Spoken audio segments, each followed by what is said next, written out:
midway through December, Sean, we're gonna work in some of your plays, not all of them, but working like maybe a couple of them. Just had some big hitter plays. So yeah, those first two on that play sheet I sent you, you could do so much off of off them two plays, and really it's the same play. It's just reverse.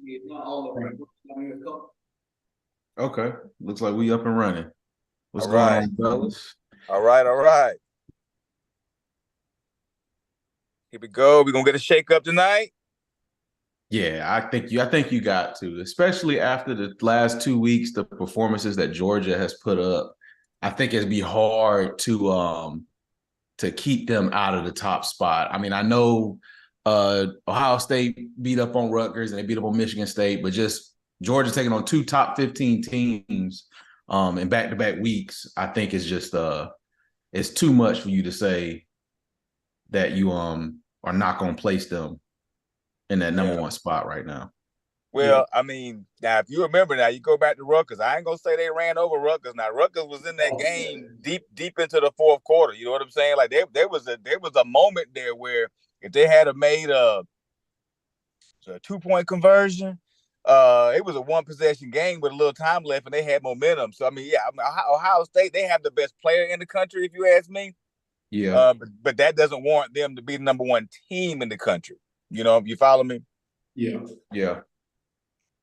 Well, I think the Jaden Daniels train for Heisman is starting to get revved up and getting moving out the station. So I'm starting a lot of people talk about him for Heisman.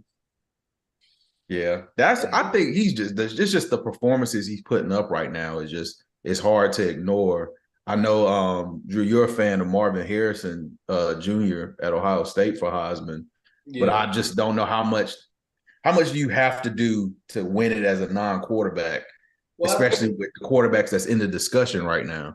Yeah, I think my thing with him is he's got the record of team-wise to say that we're a top team and I'm still a top guy on this team that's getting it done every single week.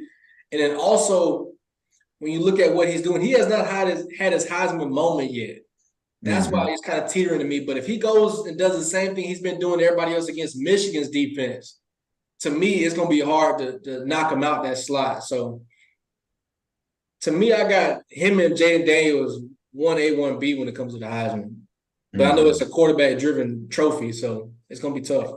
Yeah, and listen, and Bo Nix is going to get a whole lot of love, and a lot of this got to do with his pedigree. I'm not saying Bo Nix ain't no good quarterback, but Bo Nix was the quarterback at Auburn just a couple of years ago, and you know they let him get away from there. And I'm not tarnishing what the guy can do. I just have never been that impressed with him at the quarterback position. Not like first round draft pick type quarterback, type Heisman Trophy type quarterback.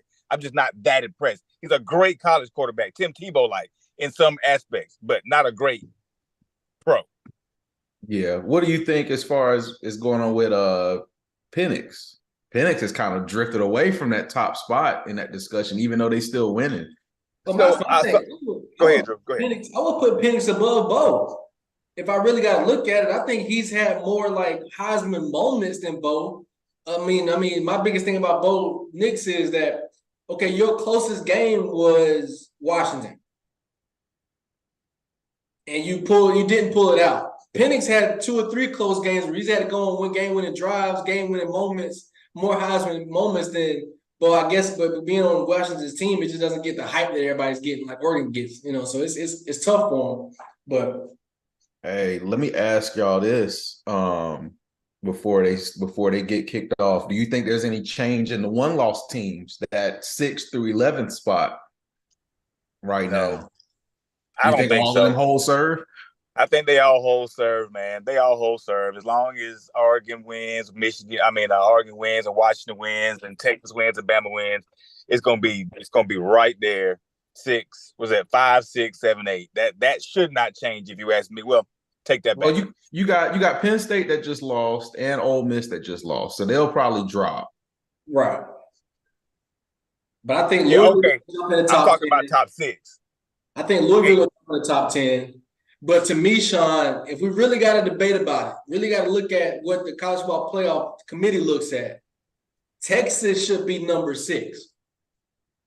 Bama should be number 7, and Oregon should be number 8. I agree with that. I'll agree with that. I The agree. reason why I I say agree. that is because strength of schedule and the strength of opponent for Oregon, their toughest matchup this year has been Utah, and that's it. Yep. Yep. But this daggum committee, we don't know what criteria they use, man. They get asked, well, how you come up with this decision? And That's they got different. they got so many criterias. You could just lean on one if you want to when you get ready. You can lean on the next one next week when you get ready. I don't know what they're doing. Frankly, I honestly think if Bama and Texas played again today, we said this yesterday, Bama's gonna win that game. I think Bama's a better team, but they can't put Bama ahead of Texas because of the head-to-head matchup. But I think Bama today is better. You know what I'm saying? I think It's so just too. they're not looking. They're using the criteria as a crutch. They're not using common sense. But this committee was formulated to use some criteria, but also use some common sense. Take the computer out of it, right? And they just do a so-so job at it, if you ask me. I agree 100%. But to me, I feel like the college football committee just be putting stuff on the board until conference championship week anyway.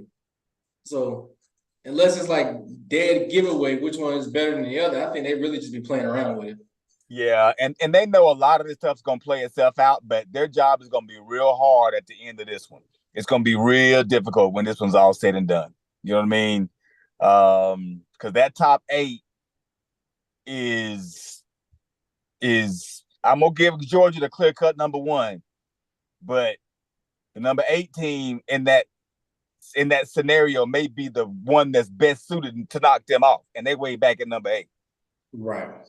But the crazy thing about it is, I mean, when we look at the top 8, 6 of those teams are going to play. Right. You got Michigan, Ohio State playing.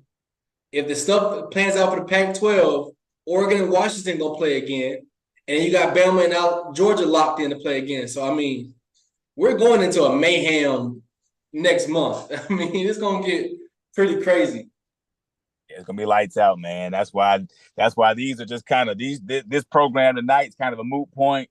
You know, like I said, I do think there's gonna be some movement at the top, but again, none of it really matters because all these cats got to play. So let's just watch and see what they think about it. See if they have the balls to make a dead gum move that makes sense. That's what I want to see.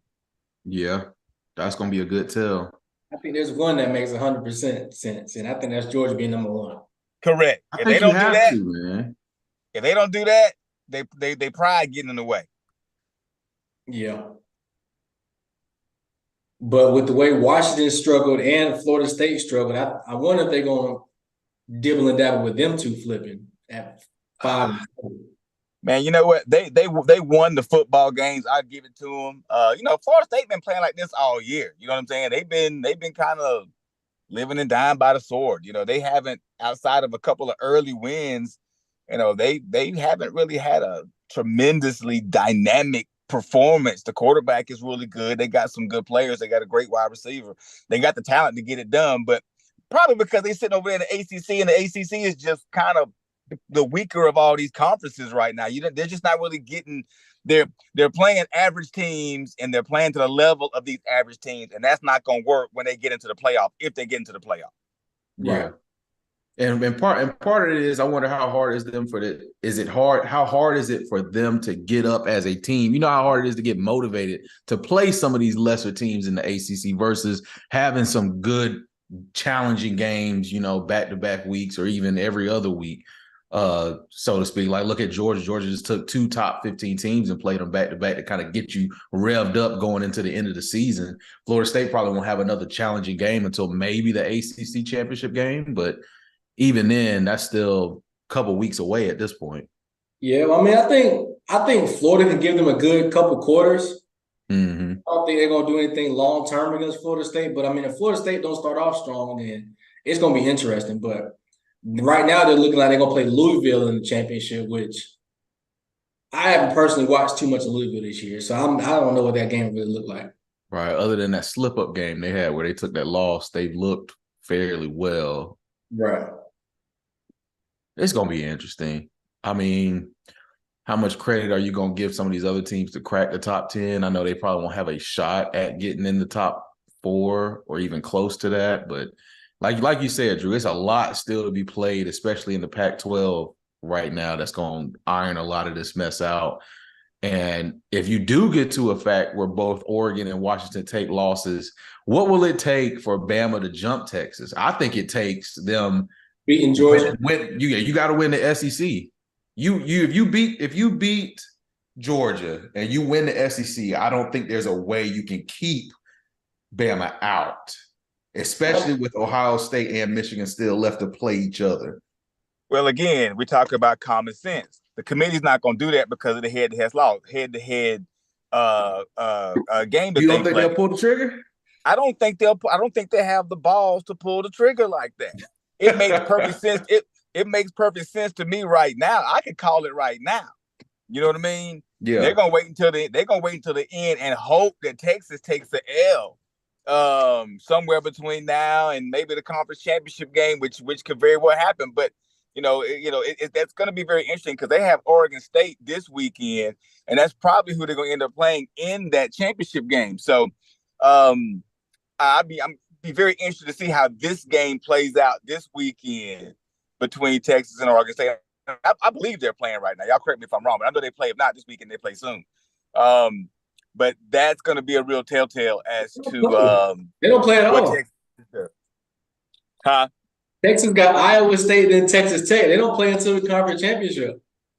Okay. All right. That's okay. Well, Iowa. Okay, right. So it'll be Oregon State in the championship, right? Yeah. So that's that they have a legitimate shot to lose that game. But the way they're playing these games, man, all the way down to the wire, man. I mean, I don't know much about Texas Tech or the other team, but I would say right now, without Quinn Ewers, Texas is a liability, and they could lose at any game, and no one would be surprised if they did.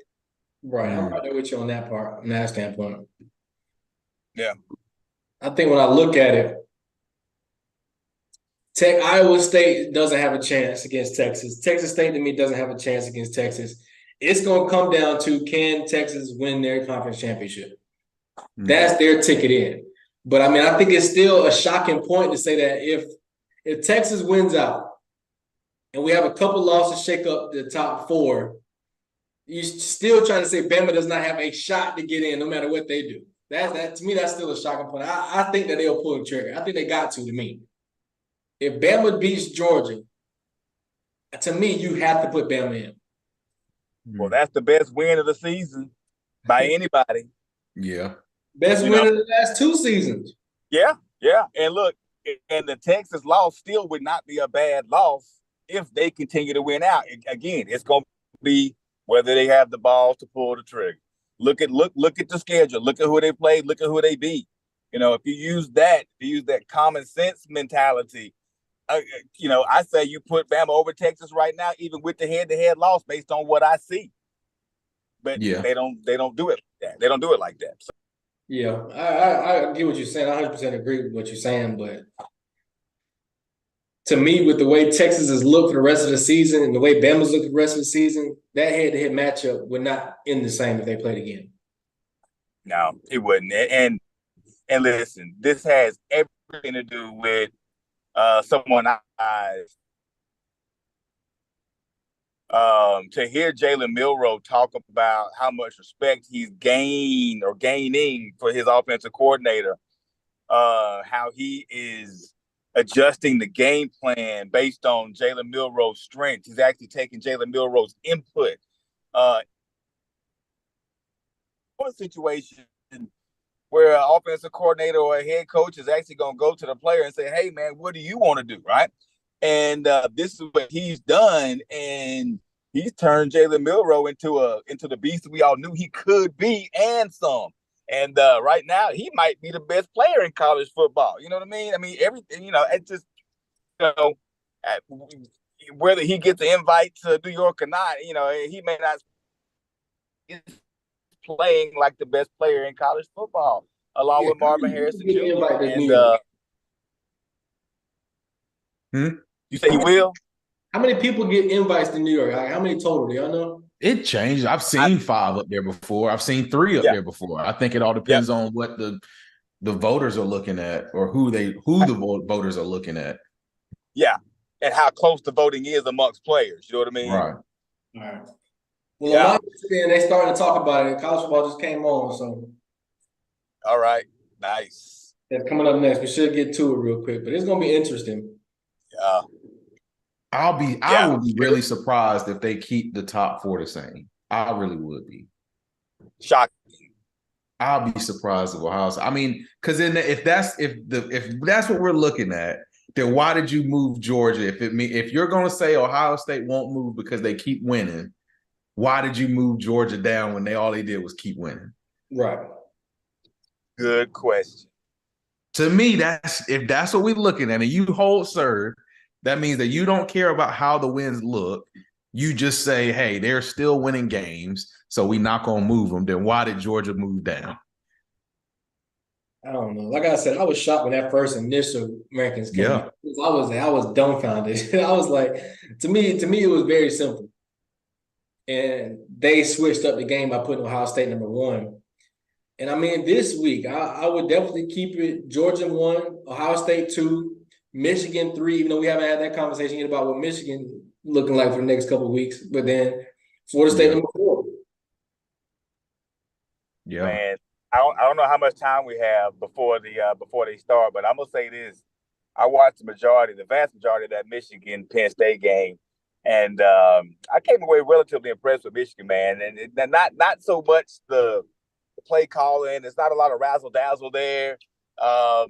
It's just blue collar football, man. It's kind of like old school type mentality. They're gonna run the ball, make you stop the run. The quarterback can run himself. He can throw. He can make every throw on the field. They're a pretty good doggone team. Whether they can beat a Georgia or not, I don't know. But they can definitely pin Ohio State up in a couple of weeks. That's for sure. I don't care what a game being played. Michigan, I think, is better than Ohio State right now. 100%. To me in general, just me in general, I think the Big Ten gets inflated through the season. I don't think there should ever be 2 Big Ten teams in the top 4. I just don't think that. Because one of them, I think that they're lackluster when it comes to other Big Ten name teams. And we've seen that from Michigan the past 2 years. When they get against a real competition, they don't win the big game. So if they were a runner-up, if they were where TCU was last year, I'd be like, okay, cool. I'll give them some kudos and them being a top 2 team. But they got beat by TCU pretty bad last year, and they got destroyed by Georgia 2 years ago. And I'm just like, that's really the same exact team that was there then that's here now. Yeah. So Michigan is built to beat Ohio State, not win a national championship. Correct. Yeah. Get it right on the head. But, I mean, at the end of the day, if you sign stealing, if you're cheating out there, you're going to run through these teams that you just can't, that you can normally beat on paper. I don't think they're going to punish them too bad other than what the school, or the Big Ten handed down on Michigan. I'll be shocked if they come up and say, we're going to keep them out of the playoff due to this. I mean, listen, the question is, like, all right, you send somebody out there to scout signs. I do believe a lot of teams do that, right? And I guess the way they did it was a little more egregious than others. Right. I get that, but at some point in time, as the other team that's playing Michigan, why are you using the same signs from week to week? Y'all get paid all this money. Y'all switch up the signs from week to week. Y'all smart enough to do that. You shouldn't be worried about nobody stealing your sign. I agree. But to me, bottom line is, if you cheated and you got an unfair advantage on a week-to-week basis, there's no way that you should keep out a team that's done it the right way. You're right. You're right about that. You're right. The rules are the rules. That's my tough part about it. I understand you don't want to penalize the players. I understand that it's the head coach from fault more than anybody else. But to me, when you look at other teams that done it right and got their stuff done, they deserve to be in over a team that has proof that they cheated. I mean, that's just straight up and down. Man, look, if Michigan does take an L anywhere in this situation in here, they're gonna boot them so out the top 4. It don't make no sense. I don't think the committee's with it, honestly, and they just quietly just waiting on something to happen to get them out. Right. So let's just watch and see. It's gonna be a lot of fun, but watch Michigan keep winning too. Watch Michigan make it real hard on the committee. Oh, it's gonna be hard on the committee this year. They're gonna get their money's worth this year. Yeah. So 25 through 21 just came out. Yep. Nothing huge so far. Yeah. LSU popped back up to 15. Oklahoma's up to 14. Ole Miss dropped to 13. And Penn State dropped to 12. And you got Oregon State creeping up there right outside the top 10 at 11. That's a big one. I wonder who they put in front of them. Which is another team that's in play out there, the Pac-12, to play upset. Right. I'm about 30 seconds behind you, Van, so you can just keep calling them out. Okay.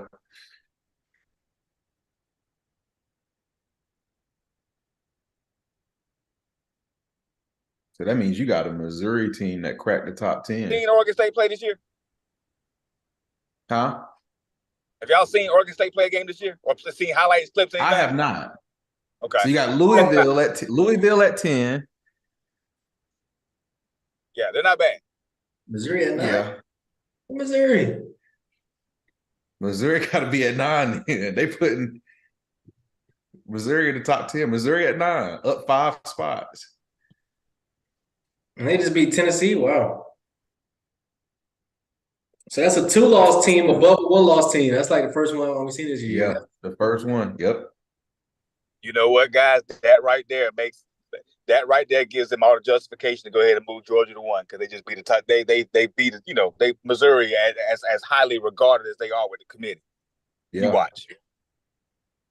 I agree with you right there. Georgia got to be that move right there. I don't see you making that move without. That's like I said. What is our justifications for the moving around? And that's what don't make sense. That other teams that are lower, you need to tell me 10, 25 through 9 are judged one way differently than you gonna put the top 6 judged. Alabama at 8, so Alabama doesn't move at all. Correct.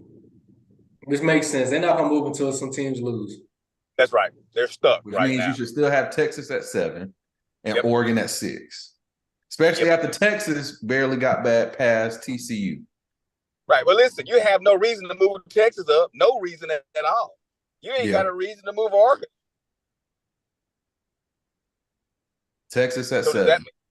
7, yep.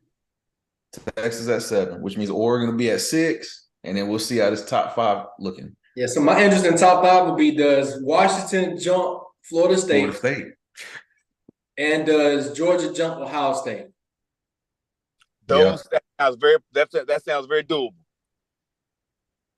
Yeah. Because the reason why I say Washington's last couple of weeks have been their test, and they've been passing their test with, to me, flying colors. Defense needs to step up a little bit, but offense looks still incredible. Mm-hmm. I can't wait to see them play a secondary because Penix, as much as I like him, his throwing motion is so long. It takes him so long to get the ball out of his hand, especially on this deep ball. When he plays the secondary, he's going to get picked off a few times. All right, so look at this. So Washington plays Oregon State at Oregon State this weekend. That's the one I'm thinking about. Yeah. That's going to be an interesting game at night at Oregon State. Well, the question is, full story coming around, can DJ Uiagalelei still save his career and get a top-tier win from leaving Clemson? That'll be huge. Yeah. He's been playing great this year. And they can do it. They have the team to do it, and they're at home. Yeah. Oregon still has Arizona State and then Oregon State. So Oregon as they last 2. 2 upsets. That's great. Yeah, like I said, Oregon State is in prime position to play the upset team to knock some teams around and knock these rankings around. All right, here go the top 6. And I think that goes, so Oregon's at 6, which we knew. Who's going to be at 5?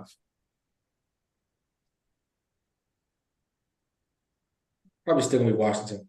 Grow a pair, guys. You think you don't shake it? Still Washington at 5. Take a shot. I don't trust him. Yeah, I don't trust him. Washington's still at 5. Gotcha. So that tells me you gonna hold serve. You're not looking at how these games are being played out. They have to change 1 and 2. Absolutely have to change 1 and 2 to me are a done deal. That's got to be changed. That's interesting. Skip the drama. Do it. because it makes State sense. at 4. Mm-mm. They very well could flip Michigan and Ohio State here too. I mean, Michigan and well, if they move, Michigan can go to 2, Ohio State can go to 3. That's what. Yeah. So Florida State's at 4. Yep. Michigan at 3. Wow. So the only changes that could happen would be 1 and 2 if it happens. Come on, college ball playoff. Don't let us down. This is what they do. I can do this shit for free and still make a better judgment than they do. It makes you think, do they sit down and watch these games? Or do they What are they doing? What are they doing for like 2 days in Dallas? You know what I'm saying? What are y'all doing for 2 days? All right, we got a long pause before this number 2 drop. What's going on here? It's a switch. Suspense is killing me. Yeah. We dragging this out now. Y'all sped through the rest. What you got to say? Ohio State at 2. Georgia at 1. All right. Thank you for using some common sense and at least growing 1. Yeah.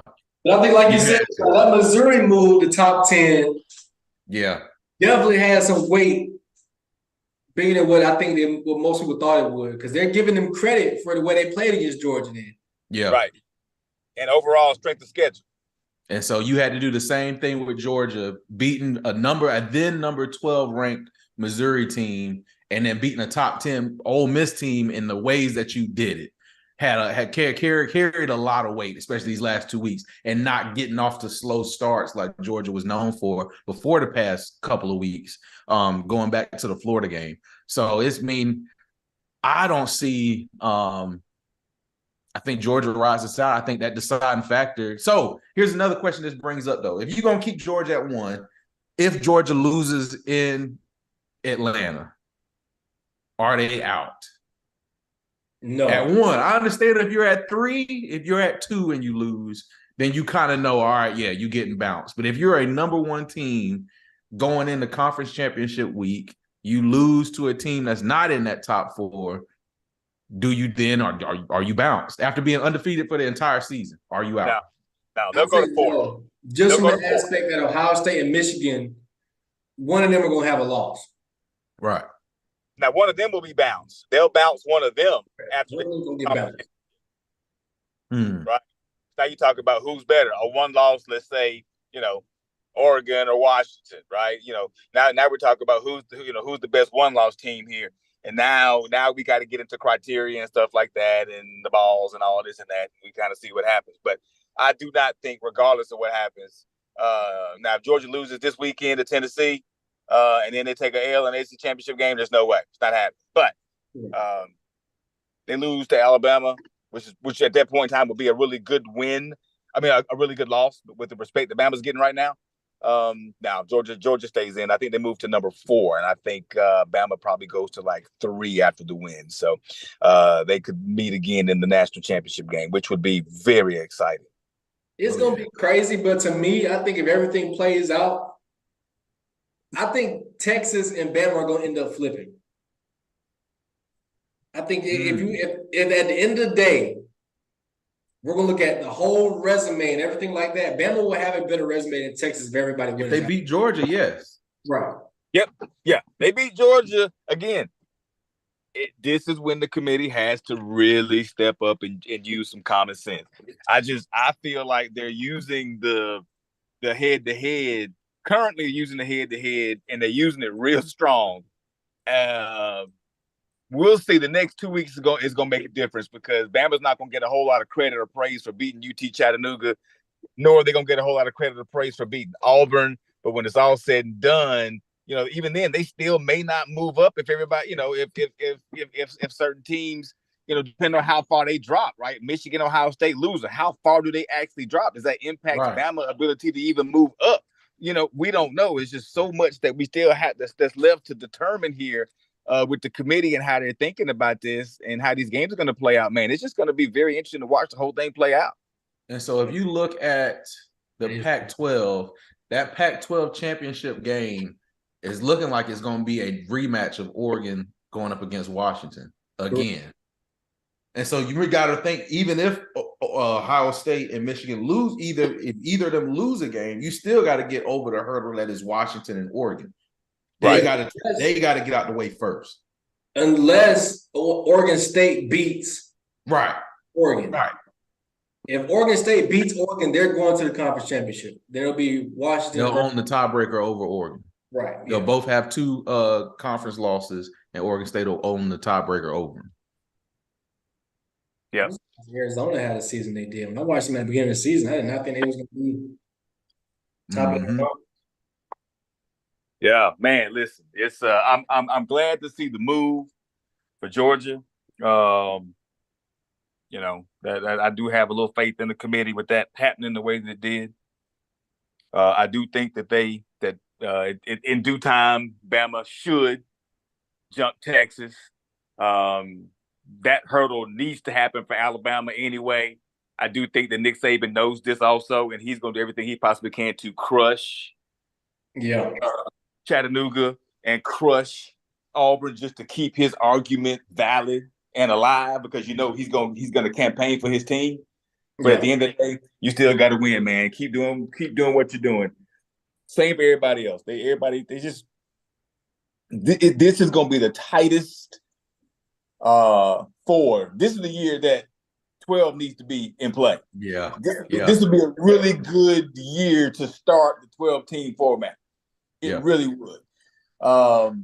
But that's not where we are. So it's going to be a lot of fun to check out. It's going to get crazy. I can tell y'all that right now. It's set up for nobody to really be able to predict what's going to happen. Yeah. Which is, I think that right there plays into the committee's favor, just because they're going to be able to watch these teams knock each other around before the end all be all. But to me, I think that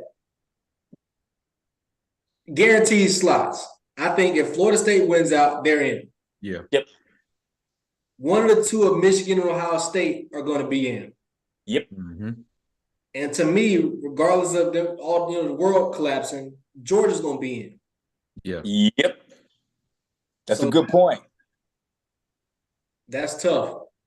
So you're basically it's either a second SEC team or the Pac-12 champion. Is what it's looking like. Yeah. And so let's say Texas wins out, Bama loses to Georgia. The winner of the Pac-12 championship up against Texas. Who's in? Undefeated. Yeah. Yep. I say Pac-12. One loss Texas. Pac-12, especially if it's Washington that's undefeated. Especially if it's Washington undefeated. Yes. To me, first of all, I don't think Washington's going to beat Oregon again. In a neutral site, no. That's not going to happen. I've watched Washington closely these past couple of weeks, and I see them, their game against USC Trojans, to me, was not convincing. Right.